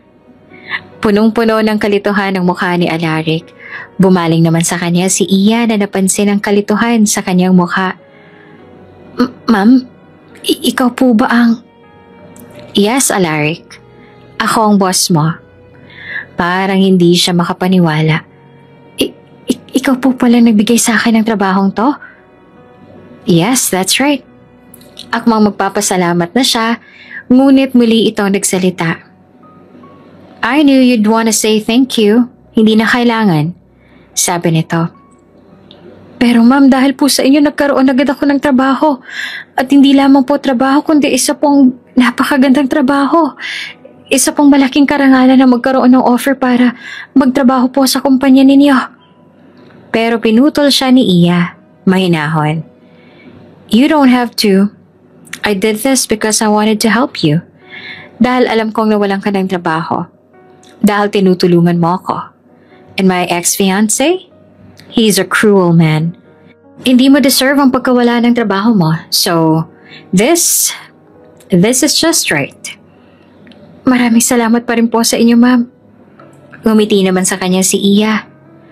Kunin mo na ang mga documents, kailangan ng team natin yan sa kabilang building. Agad na inabot ng staff ang folder kay Alaric. Tinanggap niya iyon at muling tumingin kay Iya. Maraming salamat, ma'am. Hindi ko po talaga inaasahan ito. Hanggang sa nagpaalam na si Alaric sa dalaga, hindi pa rin mawala-wala ang ngiti sa kanyang labi. Hindi siya makapaniwala at para sa kanya ay isa itong malaking karangalan. Samantalang pagkabalik ni Iya mula sa kumpanyang pinuntahan nila ni Alaric, hindi pa rin matahimik ang damdamin ni Iya. Nakaupo siya ngayon sa kanyang opisina. Nakatitig sa city skyline sa labas ng floor-to-ceiling window. Sa isip niya, mukhang masyado niyang nabigla si Alaric sa pag-amin niya na siya ang boss nito. Bumuntong hininga siya. Marahang isinandal ang likod sa kanyang upuan. Siguro nga, dapat hindi ko na siya binigla. Mahina niyang bulong sa sarili. Maya-maya ay kumatok ang isa niyang assistant at nag-abot ng isang clipboard. Ma'am Iya, confirm na po lahat para sa announcement ng pagbabalik ninyo as the official CEO. Nasa boardroom na rin po ang board members, kasama na rin po si Mr. Alaric. Napatingin si Iya sa assistant. Si Alaric? Opo ma'am, na-assign po siya bilang bagong assistant project consultant, kaya kailangang present siya ngayon. Tahimik lang na tumango si Iya, pero sa loob niya, bahagyang bumilis ang pintig ng kanyang puso. Hindi niya alam kung dahil ba ito sa kaba, excitement, o sa hindi maipaliwanag na epekto ni Alaric sa kanya. Sa loob ng boardroom, tahimik ang lahat habang nag-aantay sa opisyal na pagbubukas ng meeting. Nasa pinakadulo si Alaric, tahimik na nagbabasa ng notes. Pero sa loob-loob niya, hindi pa rin siya makapaniwala. Makalipas ang ilang sandali, nagbukas ang pinto. Agad na tumayo ang lahat. Ladies and gentlemen, please welcome back the CEO of Monteverde Group, Miss Iya Monteverde. Mabilis ang mga sumunod na pangyayari. Mga palakpakan, bahagyang pagyuko ng mga miyembro ng board at isang makapangyarihang presensya ng isang babaeng matagal nang hinihintay ng lahat. Sa muling pagtama ng kanilang mga mata, bahagyang tumigil ang oras para kay Alaric. Tumingin sa kanya si Iya at ngumiti. Isang simpleng ngiti, ngunit sapat para pumilis ang tibok ng kanyang puso. Nagpakilala si Iya sa lahat. Confident, elegant. Pagkatapos ng meeting, sa loob ng private office ni Iya, kasama niya ang kaibigan niyang si Reyna. Alam kong nagulat siya. Ani Iya sa kaibigan at napailing din sa kanyang sarili. Masyado ata akong direkta kanina. Umupo sa sofa si Reyna, na Chief Marketing Officer ng kumpanya. Girl, kahit ako magugulat kung ako si Alaric, ano? I mean, come on. Akala niya ay inaapi-api ka lang ng pamilya ng ex-fiancé mo. Then, boom! Boss mo pala yung tinutulungan mong babae dati sa reunion.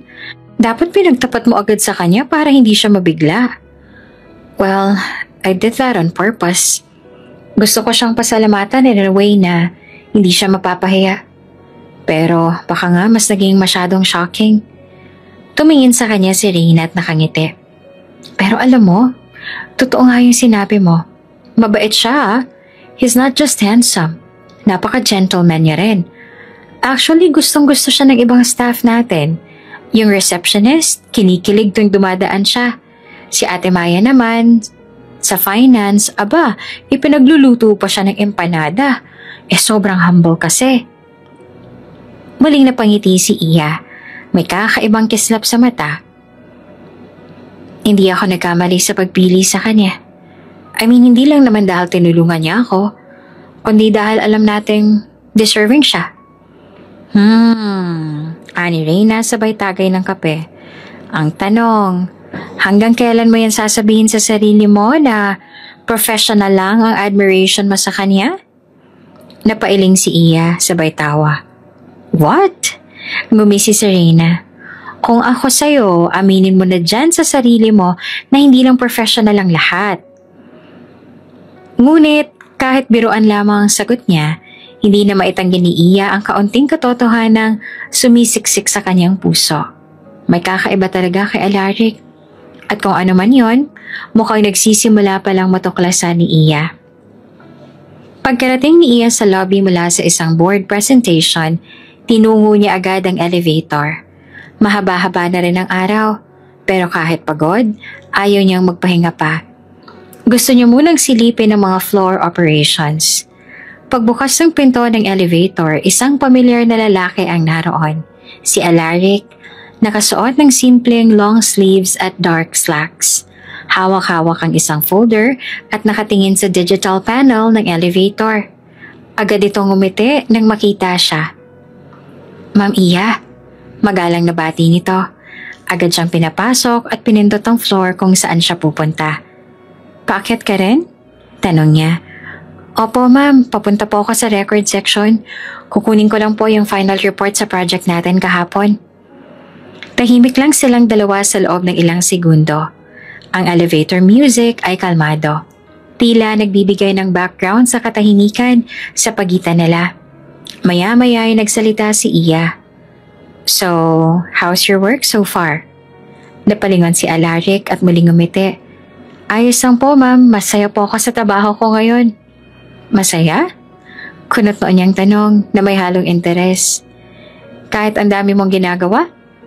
Halos lahat ng task na assign na sa'yo ah. Mas okay po yung busy ma'am kesa sa wala pong ginagawa. Sagot ni Alaric, sabay bahagyang tawa.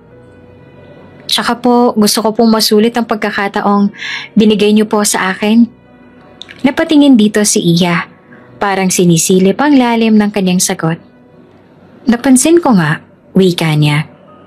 You're very dedicated. Lagi kang maaga. Halos hindi ka rin nagbe-break. Bakit nga ba? May dahilan ba sa likod ng pagiging sobrang sipag mo? Uminto sandali si Alaric. Kasi ma'am, mahinang simula niya. May kapatid po kasi ako. 12 taong gulang. Di po siya nakakalakad. Nagulat si Iya. Oh? Ano nangyari sa kanya? Diagnosed po siya ng spinal cancer 2 years ago. Sabi po ng doktor, kailangan po niya ng regular na chemotherapy. Matagal na pong gamutan at malaking halaga na rin po ang kailangan. Paliwanag ni Alaric. Baka sa tono ng kanyang tinig ang pagpipigil ng damdamin. Parang biglang lumiit naman ang mundo ni Iya sa loob ng elevator. Hindi niya akalaing may ganito palang bigat na pasan si Alaric.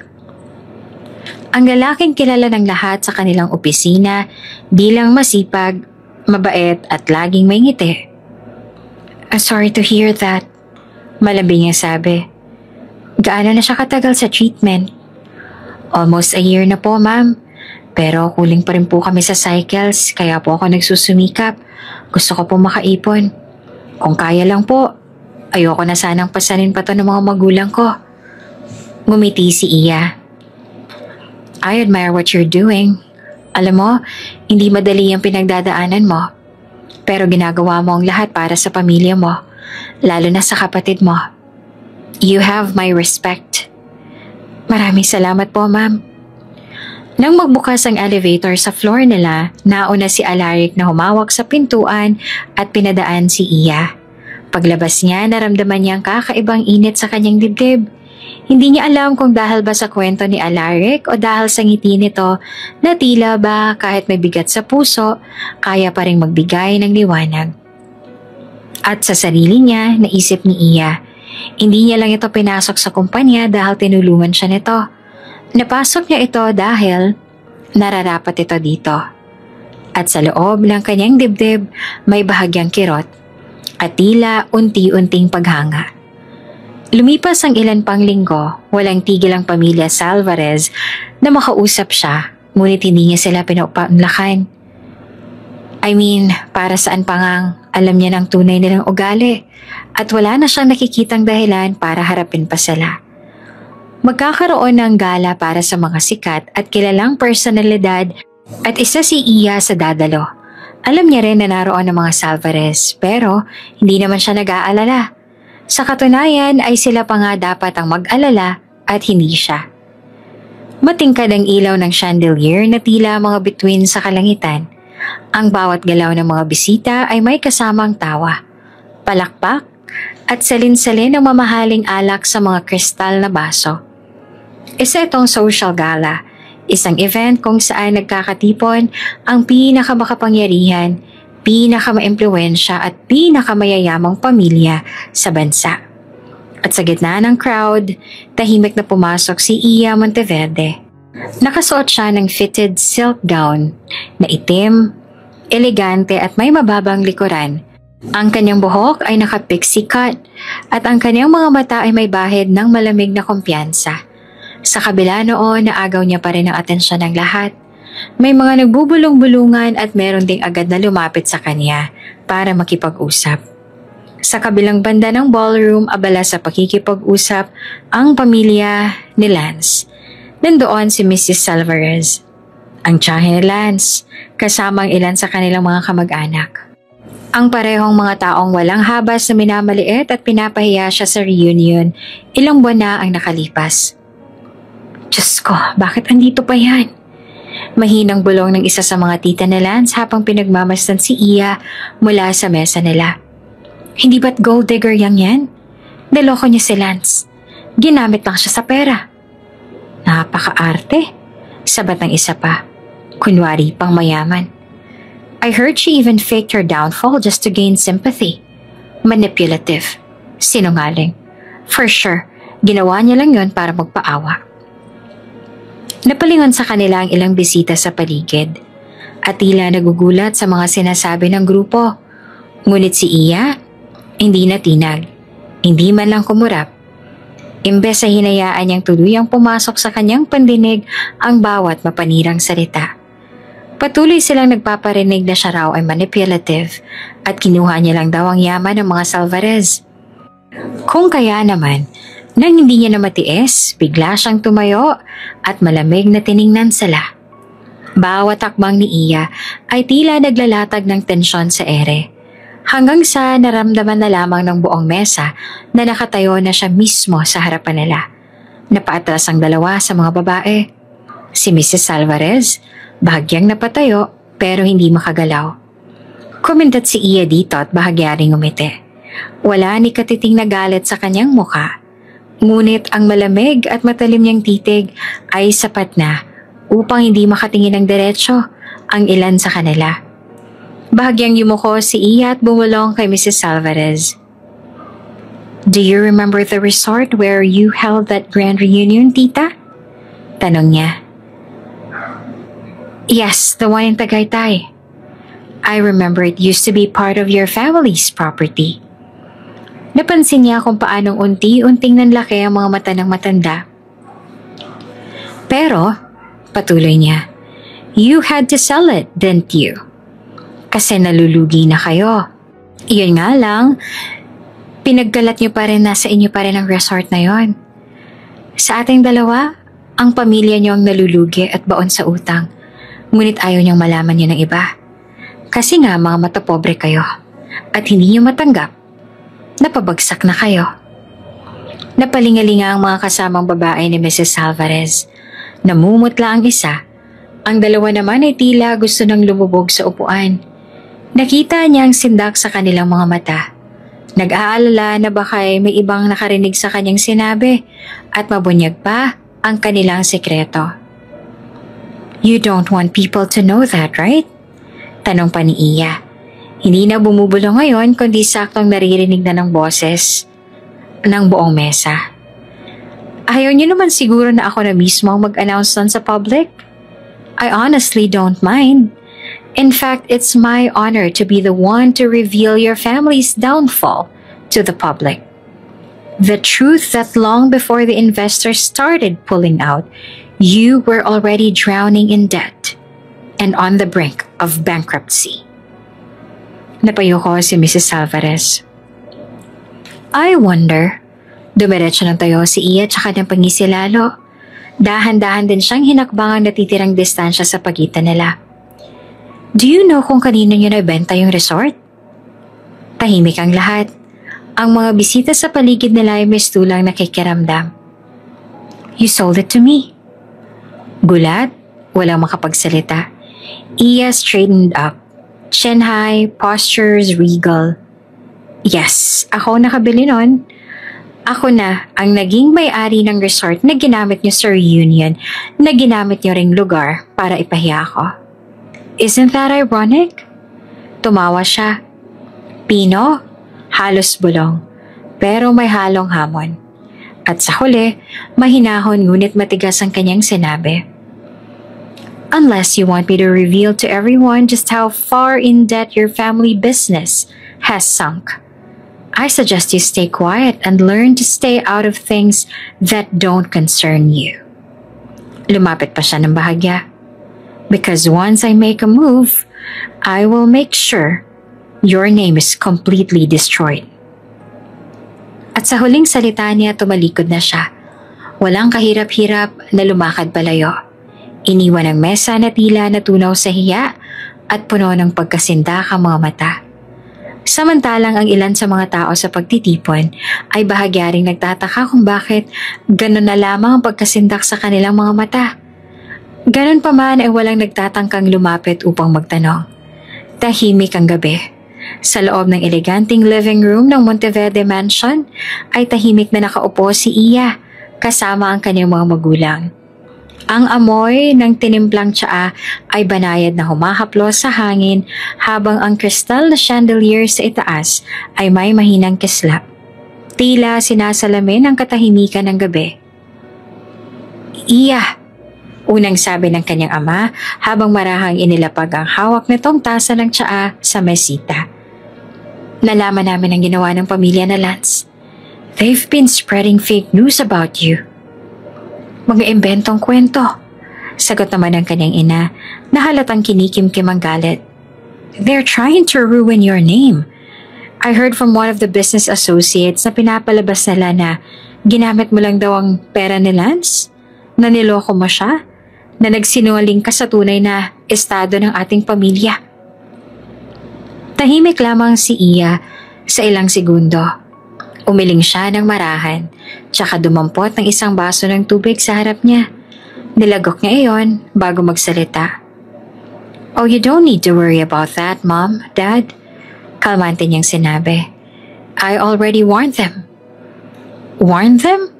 Tanong ng ama niya. Bahagyang nakakunot ang noo. Paano mo naman nasisiguro na titigil na sila? Tumayo si Iya para kunin ang wine mula sa tray na dala ng maid na papalapit. Nakasuot ng mahabang silk robe na lalong nagpatingkad sa kanyang regal na tindig. Because I know their deepest secret. Sagot niya na dahan-dahan ang bawat salita. Puno ng kumpiyansa. Napatingin sa kanyang mga magulang. Pareho naghihintay sa susunod na ilalantad ng kanilang anak. I know that their company is no longer stable, that they are drowning in debt, and they are doing everything they can to keep it from the public. Umupo siyang muli sa silya. Kalmado ang boses, ngunit matalim ang mga mata. I told them, patuloy niya, if they dare spread even more baseless rumor about me, I won't hesitate to go public. To reveal that the once great Salvarez Corporation is no longer what it used to be. And that resort they used to brag about, it's mine now. I'm pretty sure they'll be far too embarrassed, humiliated, to fight back. Because unlike me, who can't stand alone even when the odds are against me, dagdag pa ni Iya habang tinataas ang isang kilay, they only survive through their image. And they won't risk destroying that. Tahimik na napatingin ang kanyang mga magulang sa isa't isa. Sa wakas ay nagsalita ng kanyang ina. May halong pagkamangha at pagkamalaki sa tinig. You've really grown into a strong woman, Iya. Ngumiti naman si Iya. I just learned the hard way. Kinuha ng kanyang ama ang kamay niya at mahigpit ang hawak. We're proud of you. And from now on, we'll support whatever decision you make. You don't need to carry everything alone. Subalit talagang hindi na natuto ang mga Salvarez dahil sa sumunod naman nilang pag-nag-initan ay si Alaric na wala namang kanalaman. Matao ang loob ng restaurant, puno ng mga taong nagmemerienda. Ang ilan ay nagkakwentuhan, ang iba naman ay abala sa kanilang mga cellphone. Ngunit may isang mesa sa dulo na tila naging sentro ng tensyon. Doon naroon si Alaric, nananatiling nakaupo. Tahimik, subalit kita sa kanyang mga mata ang pagpipigil ng damdamin. Sa harap niya nakatayo si Lance, kasama ang ilang dating empleyado at kaibigan nito. Lahat galit. Lahat mapanakit ang mga salita. Traidor ka! Mariing bintang na Lance. Pinapasok kita sa kumpanya. Pero hindi ko alam na isa ka palang traidor. Baka nga isa ka pa sa spy nila noon eh. Ang kapal ng mukha mong sumama sa Monteverde matapos kitang tulungan at matapos mong manilbihan sa akin. Wala ho akong ginagawang masama. Mahinang tanggi naman ni Alaric. Nagsalita ang isa pa nilang dating katrabaho ni Alaric. Utang na loob, Alaric. Dati kang under sa kumpanya ni Sir Lance. At ngayon parang tuta ka na lang ni Iya. Anong klaseng tao ka? Enough. Matigas na titig ang nagpatigil sa lahat. Tumahimik ang paligid. Lahat ng matay napalingon sa direksyon ng pinto. Sa pagitan ng mga nagbubulungan at mga tanong, tila nabigla sa eksena, naroon si Iya Monteverde. Naka-corporate suit at ang bawat hakbang nito ay tila sinasamba ng sahig. Matalim ang tingin nito kay Lance. Mabuti na lamang at isa sa mga staff ang nagsabi kay Iya na ipinatawag daw ni Lance si Alaric para makausap ito. Tuluyan ang lumapit sa mesa hanggang sa tumayo siya sa harap ni Alaric. Hinarangan ito kay Lance. Walang kasalanan si Alaric. Mariing wika ni Iya. Diretso sa mga mata ni Lance. Hindi niya kayo trenaydor. Ang hindi niya lang talaga alam ay kung paano maging tao. Napasinghap ang ilan sa paligid. Nakiramdam sa tensyon. You don't know how to value the employees you once had. Dagdag pa ni Iya. Tinig na kalmado ngunit may halong banta. And now that Alaric is under my care, under my company, you no longer have the right to shout at him like that. You lost that right the moment you fired him for simply doing the right thing. Bakit mo pinagtatanggol ang lalaking yan? Ako ang fiancé mo, Iya. I ended my engagement with you. Sagot ni Iya. And I made it very clear. I no longer want to be connected to your name, to your lies, or to your games. So I'll say this once, only once. Malamig na wika ni Iya. Kapag nalaman kong ginugulo mo ulit ang staff ko, lalo na si Alaric, at lalo na kung isasangkot mo pa ulit ang pangalan ko sa pamilya mo, I swear to you. Napuno ng galit ang mga mata niya, kasabay ng mariing pagbitaw ng huling salita. I will ruin you. I will not allow you to ruin my name, and I will not allow anyone to hurt the people I value. Tahimik na ang lahat. Walang nangahas magsalita. Hinarap naman ni Iya si Alaric na gulat lang na nakatitig sa kanila. Ganon pa man, ay tumayo na ito sa tabi niya. Tara na. Mahina ngunit mariin niyang sabi. Tumango si Alaric habang magkasabay silang naglakad palabas. Sinundan sila ng tingin ng mga tao roon. Samantalang galit na galit pa rin sa Lance. Ngunit hindi maitatanggi ang pagkasindak nito, lalo na't kilala nga ang mga Monteverde na laging mayroong isang salita. Kung hindi pa titigil sa Lance, maaari na anumang sandali ay gawin ni Iya kung anuman ang banta nito. Tahimik ang biyahe habang magkasamang sakay ng kotse sina Iya at Alaric. Habang nasa passenger seat siya, panay ang lingon ni Iya kay Alaric na tahimik lang. Tila hindi pa rin makapaniwala sa nangyayaring eksena kanina sa restaurant. Huminga siya ng malalim at marahang nagsalita.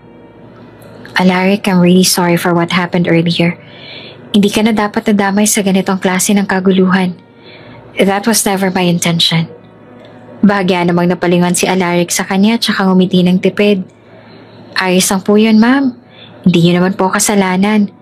Kasalanan po yun ng mga taong hindi marunong rumispeto. But still, bulong niya, I want to protect you from them. Bago po makasagot, biglang nag-vibrate ang cellphone ni Alaric. Kinuha nito mula sa bulsa ng coat at pagkakita ng pangalan ng tumatawag, agad itong sinagot ito. Hello, ma? Bakit po? Ano nangyari? Napalingon si Iya. Agad na inalerto sa seryosong tono ng boses ni Alaric. Ano po? Saang ospital? Sige po, pupunta po ako ngayon dyan. Pagkababa ng tawag, hinaplos ni Alaric ang sentido niya. Halatang nababalisa. May nangyari ba? Agad na tanong ni Iya. Dinala po ulit sa ospital yung kapatid ko. May komplikasyon raw po. Hindi na nagdalawang isip pa si Iya. Saang ospital ba? Sabihin mo lang kung saan ihahatid na kita. Sasamahan na rin kita sa ospital. Nagulat naman si Alaric. Ma'am, hindi niyo na po kailangan. I want to be there. Mariing sagot ni Iya. Pagdating nila sa ospital, sinalubong sila ng magulang ni Alaric. Halata sa mukha ng mga ito ang labis sa pag-aalala. Nasa loob pa siya, inaasikaso ng mga doktor. Sabi ng kanyang ina habang nanginginig ang tinig. Ang hina ng katawan niya. Parang hindi na siya lumalaban. Agad na lumapit si Alaric sa ina. Niyakap ito. Pilit na pinapakalma. Ma, huwag kayong mag-alala. Malalampasan din niya to. Lalaban siya. Lumapit naman si Iya sa tabi nila. Tahimik lang ngunit kitang-kita sa kanyang mga mata ang habag. Ilang sandali lang lumabas ang doktor mula sa emergency room. Agad silang nilapitan. Dok, kamusta na po ang kapatid ko? Tanong ni Alaric. Huminga ng malalim ang doktor bago nagsalita. Medyo malala na po ang kondisyon ng bata. Kailangan po niya ng tuloy-tuloy na chemotherapy at observation. Kung hindi po maagapan, baka hindi na po makayanan ng katawan niya. Nanlumo si Alaric. Napuupo ito sa bench malapit sa dingding. Hawak-hawak ang ulo. Iya turned to the doctor. Doc, please do everything that's necessary. Sagot ko na ho lahat ng gastos. Just make sure na makuha niyang medical attention na kailangan niya. Nagulat ang magulang ni Alaric. Ngunit masikip na nagulat si Alaric mismo. Tumingin ang doktor kay Iya, tsaka bahagyang yumuko. Makakaasa po kayo. I'll inform the billing department para agad po namin maiproseso ang kailangan. Lumapit si Alaric kay Iya habang tahimik na nakaupo ito sa bench. Wala itong masabi sa unang segundo. Ngunit halatang maraming gustong iparating sa kanyang tingin. Ma'am, he started. Mahina ang boses. Salamat po sa tulong. Sa totoo lang, hindi ko muna kayang tanggihan to ngayon dahil kailangan ko rin po talaga ng kapatid ko. Tumango si Iya. You don't have to explain, Alaric. Naiintindihan ko. Ngumiti ito. Kahit pahalatang may lungkot pa sa mga mata. Pero gusto ko lang pong sabihin, babayaran ko po ito. Alam ko malaking tulong po ito pero sisikapin ko po makabawi. Hindi ko po hahayaang maging pabigat. Hinawakan ni Iya ang balikat nito. You're not a burden, Alaric. I offered my help because I want to. Because I believe you deserve it. Isa kang mabuting tao. And you've done so much for me already. Tsaka gusto ko rin na matulungan ang kapatid mo. Masyado pa siyang bata. She deserves to enjoy life. Tahimik si Alaric. Tiningnan nito si Iya sa mata. Punong-puno ng pasasalamat ang mga mata ni Alaric. Hindi akalain ni Alaric na darating sa puntong may tutulong sa kanilang pamilya nang walang hinihinging kapalit. Sa tulong ni Iya, natustasan ang agarang gamutan ng kanyang kapatid. Naisalba ito sa panibagong komplikasyon. Mula sa chemotherapy hanggang sa mga specialized sessions, tiniyak ni Iya na makakakuha ng pinakamahusay na atensyong medikal ang batang kapatid ni Alaric. Isang araw habang nasa ospital, tahimik na naglalaro ng puzzle si Ira, ang bunsong kapatid ni Alaric. Nang biglang sumulpot si Iya, may dalang pasalubong para dito. Hello Ira, I bought you a new book. Nabanggit kasi sa akin ng kuya mo na mahilig ka raw magbasa. Malambing na sabi ni Iya habang iniaabot dito ang paper bag na naglalaman ng mga classic books. Biglang lumiwanag ang mukha ng bata at agad na niyakap si Iya. Salamat ate. Salamat po ate Iya. Ang bait-bait niyo po. Para po kayong angel. Tsaka mukha rin po talaga kayong anghel. Napangiti naman si Iya kasi lagi na lang siya nitong pinupuri sa tuwing nakikita siya. Mula noon, lagi nang hinahanap ng bata ang presensya ni Iya. Tila ba naging ate na nga talaga siya nito at natutuwa naman si Iya na mapalapit dito. Hindi lang siya kay Ira na papalapit kundi maging sa magulang din nila at maging kay Alaric na nananatili pa rin na napakasipag sa trabaho para raw makabawi sa kabutihan niya kahit pa ang sabi ni Iya ay hindi naman na kailangan yon. Habang nagiging mas malapit si Iya sa pamilya ni Alaric, unti-unti namang lumalabas ang katotohanan tungkol sa pamilya Salvarez. ang pamilya ni Lance. Nag-viral sa social media ang ilang leaked documents at testimonya ng ilang dating empleyado ng kumpanya ni Lance. Isa-isa nitong isiniwalat ang mga kasinungalingan, pang-aabuso sa posisyon at ang matagal nang naluluging estado ng kumpanya. Hindi man diretsang idinawit si Lance, malinaw sa mga ulat na malaki ang papel ng pamilya nito sa pandilin lang. Nalagas ang tiwala ng mga dating kakampi nila, pati ang mga investors na dati nakayuko sa pangalan ng Salvarez. Ngayon ay isa-isang naglalabas ang pahayag ng pagtanggi at pagputol ng koneksyon sa kanila. Siguro, wika ni Iya habang kausap si Reyna. Ito na rin ang karma nila. Bawat galit, bawat panglalait, at bawat pagpapahiya nila sa mga taong hindi naman lumalaban sa kanila, bumalik sa kanila ng doble. Tumango si Reyna. Anong plano mo ngayon? Saglit na natahimik si Iya bago sumagot. Wala. Ayoko na makaalam sa kanila. Hindi naman ako tulad nila. Hindi ko kailangang ipagdiinan ng pagbagsak nila. Ang gusto ko lang, ilayo ang sarili ko. Magsimula ng panibagong kabanata kasama mga taong tunay na may malasakit. Mas gusto ko na ngayon yung tahimik na buhay, Reyna. Dagdag niya. Yung hindi kailangan may patunayan. Yung sapat na alam mong ikaw ang nasa tama. That's right. Parte na lang sila ng past mo ngayon. Hindi na kailangan nagdugtungan pa ang history at connection mo sa kanila. At ngayon nga ay nag-focus na lang si Iya sa mga mahahalaga sa kanya. Sa kumpanya na patuloy na nasa rurok ng tagumpay. Sa kanyang pamilya na lagi namang proud sa lahat ng nararating niya. Sa kanyang mga kaibigan, kasama na rin si Alaric na naging mahalaga na rin sa kanya. At sino nga bang mag-aakala? Sa araw-araw na pagkikita nila sa opisina, sa mga casual na usapan sa elevator, sa mga sandaling nagsasabay silang mag-lunch o sabay silang umuwi, unti-unting may nabubuo. Hindi nila ipagad napansin. Simple lang naman. Minsan nahuhuli ni Iya ang sarili niyang napapatitig kay Alaric habang ito'y abalang-abala sa harap ng laptop. Suot ang salamin at may bahagyang kunot sa noo. Minsan hindi niya rin maiwasang mapangiti tuwing nakikita niya itong tinutulungan ng ibang empleyado kahit na hindi na bahagi ng trabaho nito. At si Alaric, hindi rin naman ito immune.